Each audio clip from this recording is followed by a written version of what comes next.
Hello, আজকে কিছুটা আলোচনা করব সেরিব্রাল পলসি নিয়ে।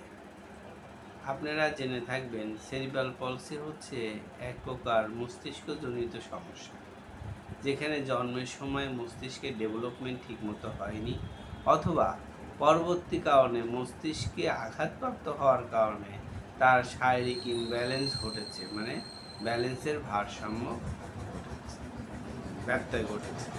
তো এই ক্ষেত্রে এই সকল রোগীদের কি করণীয়? যাদের এই সকল সিপি বাচ্চা রয়েছে তাদের বুঝতে হবে যে তার চিকিৎসা পদ্ধতিটা একটু ডিফারেন্ট। কীরকম?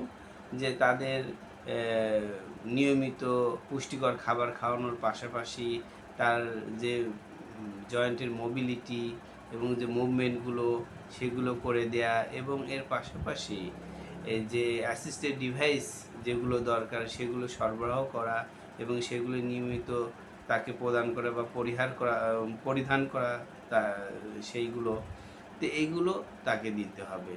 তো এবং বাবা মাকে সবচেয়ে বেশি ধৈর্য ধারণ করতে হবে, কারণ এটা একটা লাইফ লং ডিজিজ। যদি যত্ন নিয়ে বাচ্চার লালন পালন করা হয়, বাচ্চাকে কগনিটিভ ফাংশন ডেভেলপমেন্টে বিভিন্ন প্রকার সাইকোথেরাপি দেওয়া হয়, পাশাপাশি মুভমেন্টের জন্য তো ফিজিওথেরাপি আছেই। তো আমি অ্যাজ এ ফিজিওথেরাপিস্ট হিসাবে এই সিপি বাচ্চার মায়েদেরকে বা বাবাদেরকে বলবো, আপনারা বিভিন্ন জায়গায় ঘোরাঘুরি করবেন না, এখানে এই ফিজিওর কাছ থেকে নিয়ে ওই ফিজিওর কাছে এভাবে দিবেন না।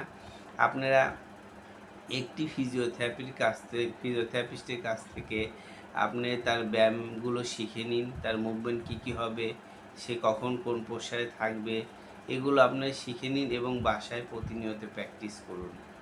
এবং তার বয়স যখন একটু বড় হবে, যখন স্কুলে দেওয়ার বয়স হবে, তখন তাকে স্পেশাল স্কুলে ভর্তি করানোর ব্যবস্থা করুন। কারণ যত তার কগনিটিভ ফাংশন ভালো হবে তত সে বুঝতে পারবে এবং পরিবেশের সাথে মানায় নেওয়ার জন্য তার অগ্রগতি হবে। তো আমি এইটুকুই বলতে চাই যে বেশি ঘোরাঘুরি করবেন না।